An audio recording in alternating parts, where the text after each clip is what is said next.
The views and opinions expressed on this program are those of John Marietta and do not necessarily reflect the views of the Fayette County Recorder of Deeds Office or Fayette County government. This program is privately produced and funded, and no county resources are used for its production or promotion. Pledge allegiance to the flag of the United States of America and to the republic for which it stands, one nation, under God, indivisible, with liberty and justice for all. I was trucking up the highway, minding my own lane, with some dude in a Prius went and flipped me off. Guess my redneck hit him wrong. Seems like everyone these days is a ticking time bomb full of hate for folks like me who don't agree and ain't ever gonna change. And it gets me thinking, leave this long-haired country boy alone. And I start singing along to that line in the song, Sweet Home Alabama. Hey everybody, this is John Marietta, and I am the Hillbilly. And today's show is being brought to you by Miles's Garage and Tire Center, Mung's Auto Body, PatriotsOnline.com, Fayette County Recovery Storage and U-Haul. I lost my spot here. Country Motor Sales, Gunslingers, JB's Market in Dunbar, Thundering Hills Feed and Supply, The Ink Spot, Fayette County MAGA Patriots Group, Fayette Structures, Solid Foundation Ministries, New Life Free Methodist Church, Highline Motorsports, Gun Owners of America, Hillbilly Jon Radio, and John Marietta for We the People. I want a couple things. The concert with Lee Greenwood, I want everybody to, I will tell you the tickets are starting to sell pretty good. Get a hold of the State Theater. It's going to be October the 25th. Get your tickets as soon as you can. We're going to have a get together on up the mountain, and we're going to give you the details about that in a little bit later. It's going to be at Hillbilly's Grub and Pub, I believe it is, and it's going to be a pretty good thing. I wanted everybody just to get involved with that. But anyways, let's start out with this. The laborer is worthy of his reward. That's 1 Timothy 5:18. Folks, I'll tell you what. I want to follow up on my statement yesterday about the tragedy at the U.S. Steel Clairton site in Allegheny County. First things first. My heart goes out to the families, friends, and co-workers who are grieving right now. This ain't the time for politics. This is the time for all of us to come together. Not as towns, not as counties, but as one big community that takes care of its own. Think about what I just said. I want to thank every single first responder who put themselves in harm's way to save lives and find those who were missing. That kind of courage you don't buy in a store. You don't train it in a classroom. That comes from the heart. And we should never, ever take it for granted. I'm asking you right now, let's take a quiet moment together. Reflect on the lives we've lost. Pray for the families to find comfort, for their friends to find peace, and for the injured to find strength for the road ahead. My prayer is that God blesses each of them with healing, perseverance, and hope in the days ahead. Now this one's personal for me.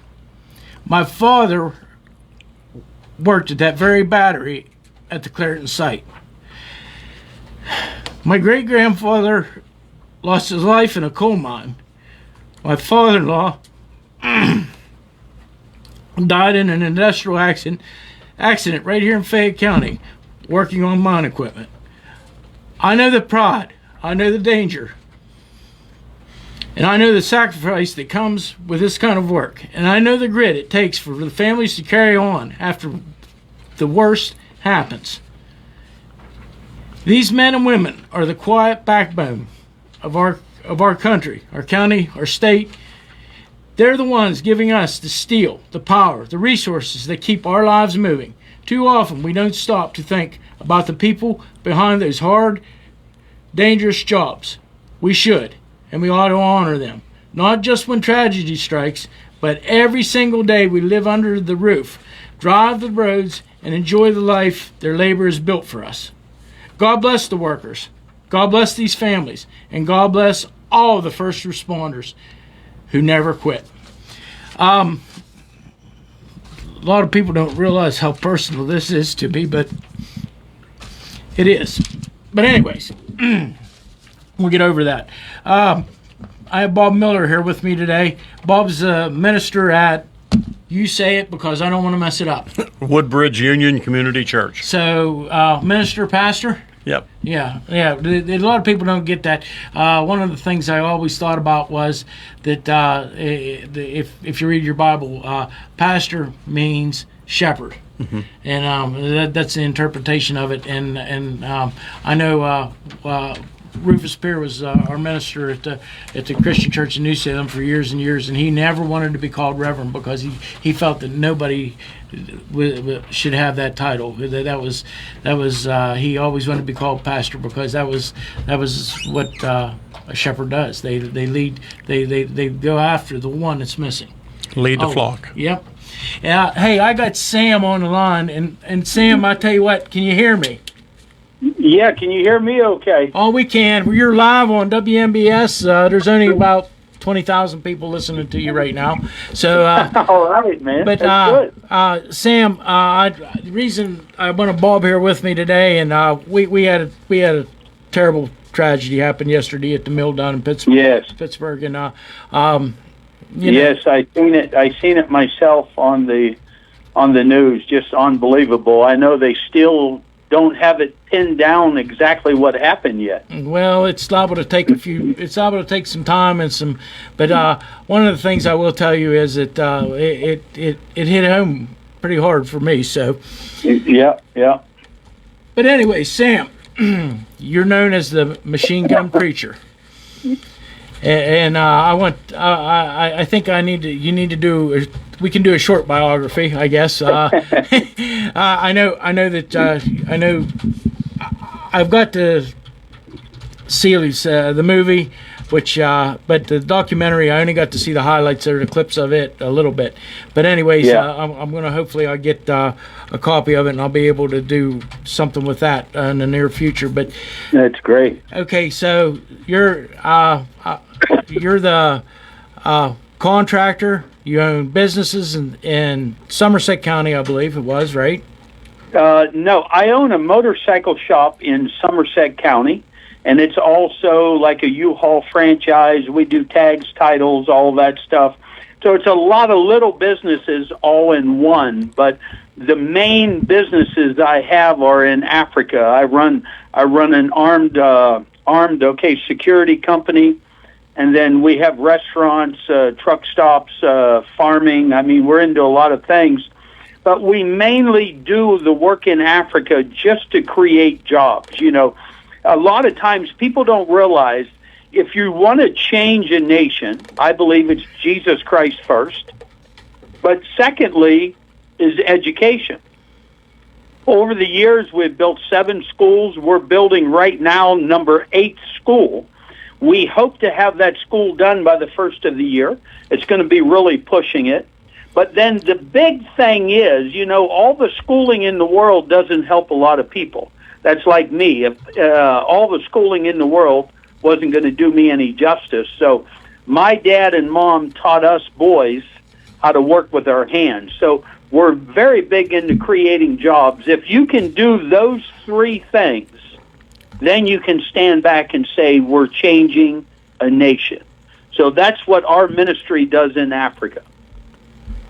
And I know also that you raise 2 main crops over there to feed people with. Yeah, we do a lot of farming. Our farm, I always say, you know, like the word says, God will not give you any more than you can handle. Our farm started out probably 8-9 years ago, only a couple hundred acres. Now it's over 1,200 acres in size. And it started out a commercial farm. But 7 years ago, God spoke to me and said, I want you to give your main crop away. Now that's pretty serious when your main crop is a lot, you know. Now just to give you a little bit of insight on the main crop, last year we gave away over 80 ton of processed rice, over 25 ton of processed maize flour. So you're not talking feeding a few thousand people. You're talking feeding thousands of people for 3 to 4 months ration of food. Now, it's not like here in America. I mean, almost every little town has a food bank. And you see people pull up in Lincolns and Cadillacs and brand new trucks, and get free food. We only give our food to elderly and war victims.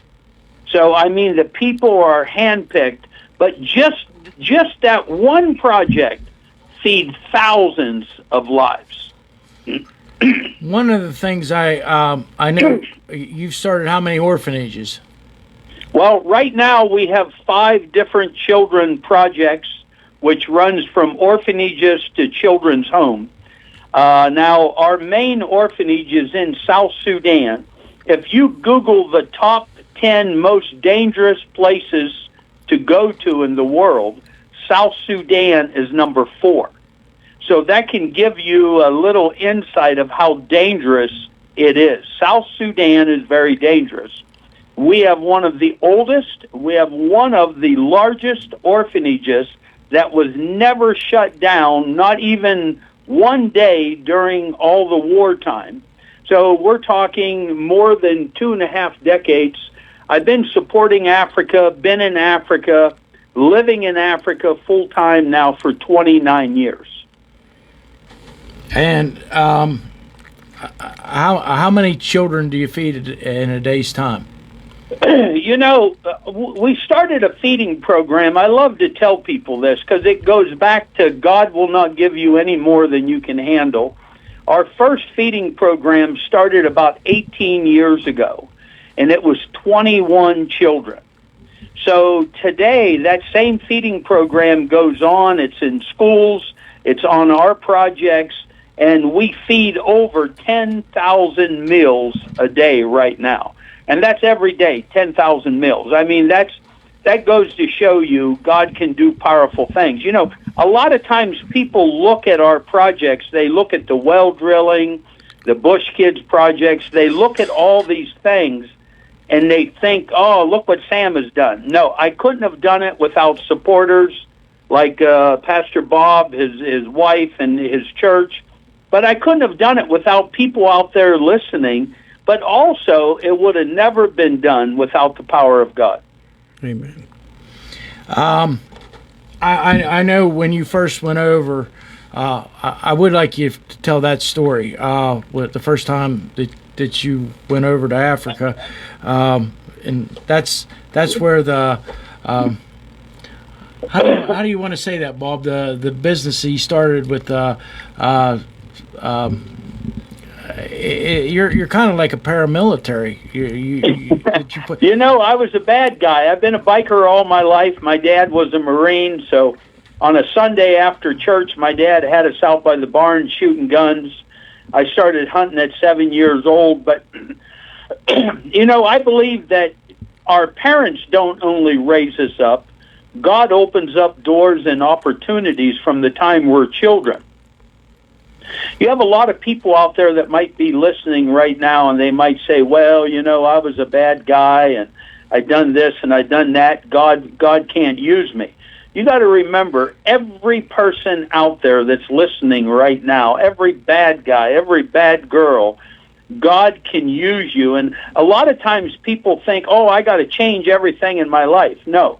What God does is he takes the worst, ordinary, or not ordinary, he'll take the worst of the scumbags, of the drug addicts, and the only thing God does when we give him our life is he takes the heart out and he gives us a new heart. He wants to use your past for his future. So I went on a mission trip into South Sudan, heard of a war that was going on, or a battle where they killed people in the village. And I had to go see it. So I told soldiers the next morning, I said, I need to go see this thing. And they said, Sam, it could be dangerous. When we got there, I was not prepared to see what I did. The ground that was normal red clay was red blood stained. And The people were dead, laying dead everywhere. And as we were looking around, the one soldier said, "We got to look for children." And I say this every time I speak, every radio show, TV show. I always tell people, God will open a door for you. At that moment, the decision you make will determine your destination in life. As we were looking for children that may have been alive, may have been hiding, I come across the body of a small child. May have been 8 or 9 years old. I couldn't tell if it was a boy or a girl. From the waist down was gone because of a landmine. And I stood over that body, and I couldn't understand, how can this happen in the world today? Now, I want everyone out there listening, this is still happening today. The wars are raging in Africa. Children are being killed. And I stood over that body, and I said, God, I'll do whatever it takes to help these people. And at that moment, I didn't realize what I was saying until 8 years later. I'm still there. As I said, I've been in Africa, supporting Africa, going to Africa 29 years. I'm 63 years old. I'm the oldest American to still be active in a war zone. And I mean active in a war zone, going in to rescue children. If you've seen the movie Machine Gun Preacher, the movie was not very accurate. But you got to get the documentaries. The first documentary is still on Amazon, Machine Gun Preacher documentary. When you see war, that's all real war. That's no actors in that. But there's a new documentary out there that I'm encouraging everybody to get, because I believe this documentary will change your life. It's titled Never Stop. And I believe in the world today, or not the world, in the United States, we got too many Christian and non-Christian people saying, well, I'm too old now, time for young people to take over. Listen, God is not finished with you until you take that last breath. And then hopefully, if you know him and you gave your life to him, you're going to eternal life with the King. But until you leave this world, God still has work for you to do. I don't care how old you are. I don't care if you walk with a cane, a walker, in a wheelchair. God is not done with you yet. But this documentary, Never Stop, will show you 29 years of suffering, 29 years of war, 29 years of being defeated, but at the end, 29 years of victory.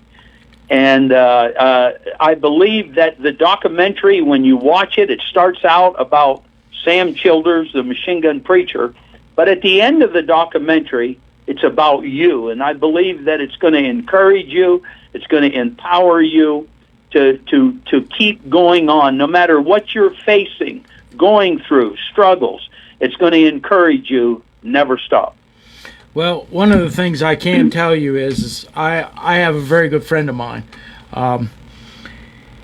We'll just say he was running a consulting firm for one of the countries in Africa, and he got in a spot just like you were talking about. And he told me, he said, it wasn't just a few people; it was thousands of people. They killed a whole village.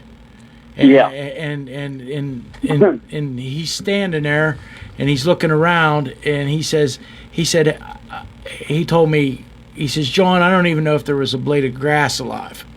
He said that's just how bad. Yeah, that's how bad it was.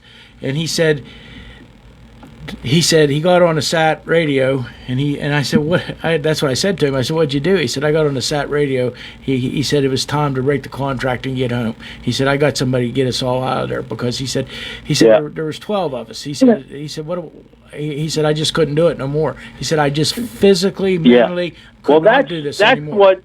That's what I do for a living. I am a security contractor. So I mean, we not only go in to protect people, we bring people out in problems. But God knows tomorrow. We don't. God knows next month, next year, and God sat us up inside of a security company that allows us to not just bring security and peace to people around us, but it allows us to rescue children. And anyone that's out there listening, I ask everyone, look into our work. You'll find good stories, you'll find bad stories, but the big story that you'll find, we never stopped. You know, we have Pastor Bob there. Pastor Bob has been a minister for many years, Christian for many years. You don't hear of ministries in Africa that's been boots on the ground for 29 years, and then the ministry is already formed and set up. Bob's wife was just over there. So his wife, his daughter-in-law, was just over there. Our ministry is not just boots on the ground for 29 years. It's formed and it's built right now that if something happens to me, it's going to stay boots on the ground, and hopefully until the sound of that trumpet. So our ministry is about education, building schools. I mean, like I said, we're building number 8 school right now, feed over 10,000 meals a day, 5 different orphanages and children projects. Last year, we averaged 15 wells that we drilled. We have one project called Bush Kids Project where we go deep into the bush. And this is something that people need to understand about these water wells, because we live here in Pennsylvania, and you need to explain this. You need to explain. You know, I think the big thing, like even in our area where we live, there's a lot of coal mining, and God bless coal mining. I mean, I have nothing against coal mining, but you know, your water will get a little hard. It'll get a little iron in it. But you can still drink it. It won't kill you. It might not taste good. Any township, any city in the state of Pennsylvania, you can drink the water. It's not going to kill you. But in Africa, in East Africa alone, they say 1,200 elderly and children die per day under the age of 5, the children. 1,200 die per day from bacteria and parasites in the water. So you got to have a deep well. So we drill only deep wells. This year we have pledged to drill at least 1 well per month. We pledged it last year, and last year at the end of the year we drilled 15 wells. 1 well. Now this is hard to understand. 1 well will save at least 1,500 to 2,000 people. That well, they only use it for drinking water only. Yeah, you're not. Yeah, they're not building a spa. I mean, right? Absolutely. They're not bathing in that water. They're going to bathe in the lakes. They're going to bathe in the rivers. They're going to bathe from rainwater. But drinking water, if you drill a deep well in a village, that water is only used for drinking only. Well, Sam, I think people you're guiding them to the right places so they can find things out about you. And Bob's sitting here beside me. One of the things I did want to ask you, we're gonna have to cut you off here a little bit, but one of the things, how many acres do you farm to get 80 tons of rice? We have about 1,200 acres, and we have several projects. With all the projects, with the security company, which is only ex-military, ex-policemen, older people. A lot of times people hear security, they think we work children or teenagers. Not true. It's only adults only. But with all the businesses, hotels and restaurants and supermarkets and farming, we have about 730 workers per day. I mean, that's how you change a nation, is with your workers. But with all the projects, we're saving thousands of lives. You know, there was a movie recently done, Sound of Freedom, awesome movie. That movie alone made over $260 million it made. It was only about 2 children. Now, if 1 child is saved, praise God. But what I want people to realize that's hearing this today, our ministry has saved thousands of people. I mean, we're talking feeding thousands of people. So I want to challenge everyone, look into our ministry. You can Google Sam Childers, Machine Gun Preacher on YouTube, on Google. But if you would like to really help us, go to www.mgp Never Stop. If you just remember the words, Never Stop, go to that website, download the documentary. I think it's 1995. Download that documentary. You're going to be helping to save children. I need everybody out there that's listening, if you can help us to market the documentary in any way. You know, the movie Machine Gun Preacher, I wrote 2 books. The first documentary made other people millions of dollars, but it didn't really help our ministry. Our ministry, we own, we're selling. So this new documentary is owned by us. We are marketing. It's all done in-house. We really need your help. If you just Google the words, Never Stop, Machine Gun Preacher, download that documentary, you're helping to save children. And Bob that's there, Bob's not only a pastor, his wife went to Africa and they got the passion, so they're raising money to buy a tractor for this farm. You know, one tractor saves thousands of people. So, I mean, if you want to even get a hold of Bob, they're almost finished raising the money, but they still need some help. If somebody out there knows Bob, knows his church, knows where he lives, get a hold of Bob. Help them raise the rest of the money. And if you really want to help us, download the documentary. Well, one more time, give your contact information. And Bob, do you have anything else to say? I'd just like to say about the feeding program that Sam has. He's feeding between 10 and 12,000 meals a day. And, you know, here in America, we get up in the morning, we eat breakfast, then we go and have lunch, and then come supper time, we sit down and eat supper, and then sit and eat chips in front of the TV. Those people over there, they're eating 1 meal a day. And if it weren't for Sam, they wouldn't get that 1 meal a day. And I met Sam last year. He came to our church, and before Sam left me that day, he asked me, I asked Sam, I said, Sam, what can I do for you? He says, well, Bob, I'll tell you, we really need a tractor.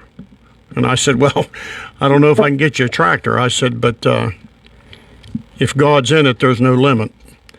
And Sam come back this year. We had him, he joined us over at the fair one evening. Then he was at our church, and he was just at the Free Methodist Campground over the weekend. Which, by the way, first time I was there, I drove by that place. I told Bob, I said, I've drove by that place 1,000 times. That building that you had that service in, it's amazing. Mm-hmm. It's amazing. But go ahead. I didn't mean to interrupt. But I told Sam when we were at the fair, I said, Sam, last year I told you that we're going to do our best to get you a tractor. I said, the work that you're doing over in Africa, I want to be a part of that. God hasn't called me to Africa, but he has called me to do something. One quote that I'm going to quote from Sam is that nobody can do it all, but everybody can do something. And I believe that this is what God has me doing right now. And I told Sam, if it kills me, I'm gonna have you a tractor. And my wife and I are planning on going back to Sudan next year because I want to witness firsthand. My wife has already seen it. I want to see it. I'm like Sam. Like he told those soldiers, I got to see it.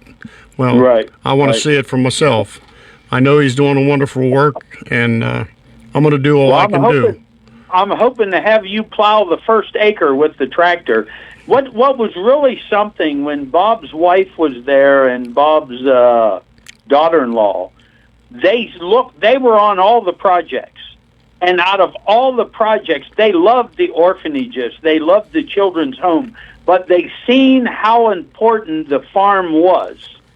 And his wife got up on a brand new tractor that wasn't even used to plow. The plastic was on the seats. And she was so moved about the farm. When she went home, her and Bob got together and they said, we're going to buy another tractor, you know. Well, so all I can say to Bob, his family, thank you. Everybody that's out there listening, we all can do something. Yep. I'd like to say one more thing. Everybody that I've asked to donate toward this, I tell them, I said, it's not like we're feeding somebody for a day or a month or a year. I said, how long does a tractor last?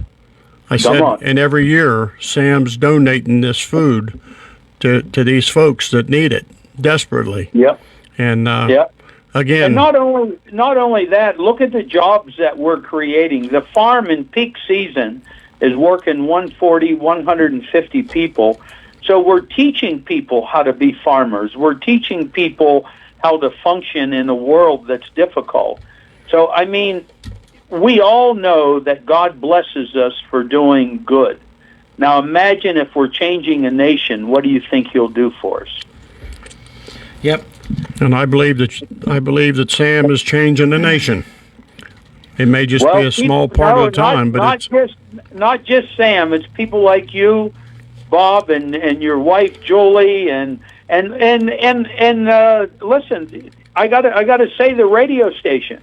When people hear this on radio, podcasting, TV, I mean, you people that step out to do a show, this is like joint effort to change a nation. So all I can say, thank you. Well, Sam, one more time, your contact is www. Yeah, MGP Never Stop takes you to get the documentary. But if you Google Machine Gun Preacher, everything will come up, my office number. And listen, all you people from Pennsylvania, remember this. I'm from Pennsylvania. I live right down the road from you. So, I mean, I grew up eating groundhog, gray squirrel, rabbits and deer meat. I ate deer meat last night for dinner, So I'm one of you people, so you can be helping your own. And if you want to put boots on the ground, you can put boots on the ground in Africa. Well, thanks for calling in, Sam. We appreciate it. We'll get you back on another time. Hopefully we can get you back on. We'll have to figure out the time change, the time zones, and we'll get you on when you're back in Sedan. And that would really be an awesome. Get me right in the middle of the war zone with the machine gun right next to me. Okay. Hey, Sam, you take care, stay safe, and have a great day. All right. Hey, everyone out there, I got to say this here. Oh. Go ahead. If God can use me, imagine what he can do with you. God bless you guys. Thank you. Thanks for calling in, Sam. We appreciate it. Hey, we're going to go to our other caller. We're going to switch gears here a little bit. I have Greg on the phone. Greg, do you want to introduce yourself a little bit? Sure. Hi, how's everybody doing? My name's Greg Deal.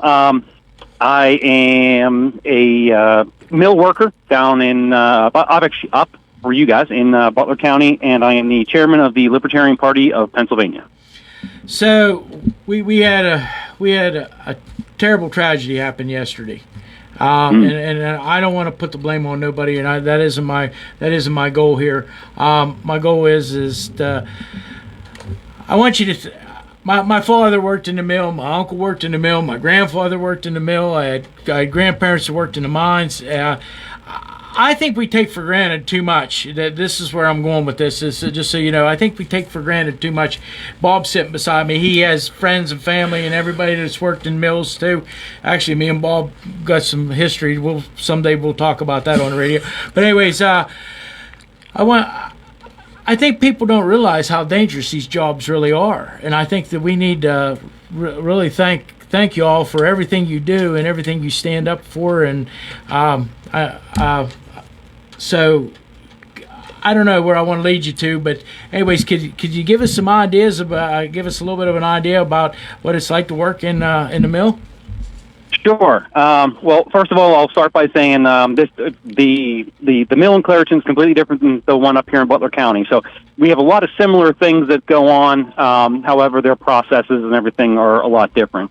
However, generally speaking, the mill is a very we're in steel buildings, but there's no heat, there's no air conditioning, there's no real good ventilation, if you will. So when it's 90 degrees, 100 degrees outside, inside it's probably about 115, 120. When it's 5 degrees below zero. It's probably about 10, 15 degrees below zero in these conditions. Myself, we run electrical steel. So we have a lot of 40,000-pound coils. If you kind of equate that to truck, that's 6 F-150s flying over your head at any given time.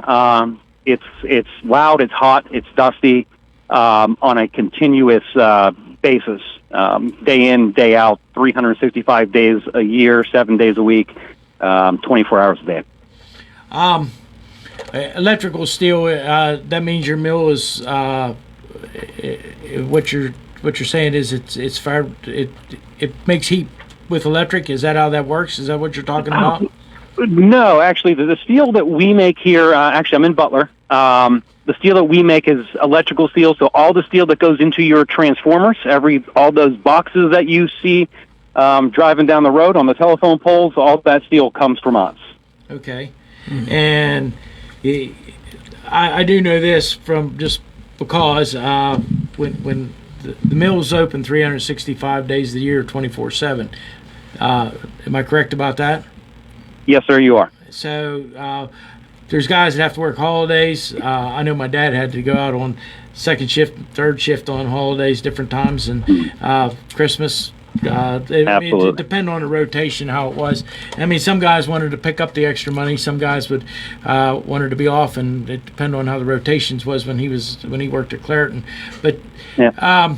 I do know that the heat is extreme because I know down at Clairton, my dad talked about guys freezing 2-liter bottles of water, and they would tie a rope around them, and before they would go up on a battery, they would put them around their neck and to try to keep themselves cool, and then they would come off the battery and the water would be warm. So I mean, I think they were only allowed to be up there. There was a time limit. You might know what it was, but I should have probably asked my dad that before I went on the radio today. but anyways, he worked like I said, he worked down there, and then he worked at the battery that blew up yesterday, and then he also worked at the door shop, which when you talk about doors, these doors weigh tons. I mean, you can go into that. But is there anything else you'd like to say about the dangers of working in a mill and how these guys need to anything like that? I just, I've been thinking about this, tragically for the past 26, 27 hours since I saw it on all the news channels and everything. And, you mentioned earlier that you guys take it for granted. I think sometimes we take those types of things for granted whenever we're working by a battery or a furnace, as I work beside, that runs about 1,800 to 2,200 degrees, which is about what they run down there. They said 1,100 degrees Celsius, roughly, which is about just over 2,000 degrees Fahrenheit. Walking by those things, the amount of oxygen and nitrogen and helium and things like that go into it, makes it extremely combustible, pretty much at all times. And just the severity of things that can happen. I mean, hasn't been a whole lot of casualties, thank God, over the past few years in the steel industry, especially in the United States. There's a lot of fail-safes. That's why it's really super tragic whenever something like this happens. That there's something, in my opinion, now again, I don't know, I'm not an expert, something had to have gone wrong with the fail-safe with this, and which makes it even more tragic that these guys are losing their lives. Well, we know jobs makes progress. I mean, that's the important thing, and we also know that you're the chair of the Libertarian Party of Pennsylvania, and I'm going to give you a minute or two to give a spill about that, because everybody asked me if. In fact, I got asked this morning. They asked me how I'm registered, because the guy was talking to me, and he wanted to know about voting for me.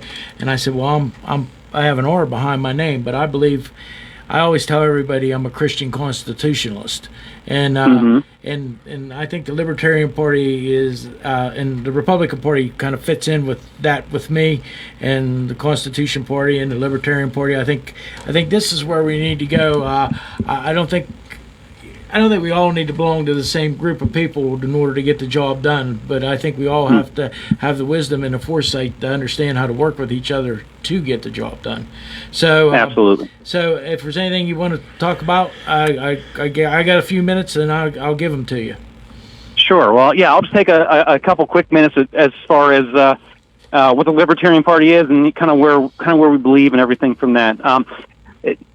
We believe that we have the same problems that Republicans and Democrats do. However, a lot of times that we feel that the government is either the cause of that problem or they make the problems a whole lot worse. We believe a lot in private institutions, that private institutions can do a whole lot more with a whole lot less.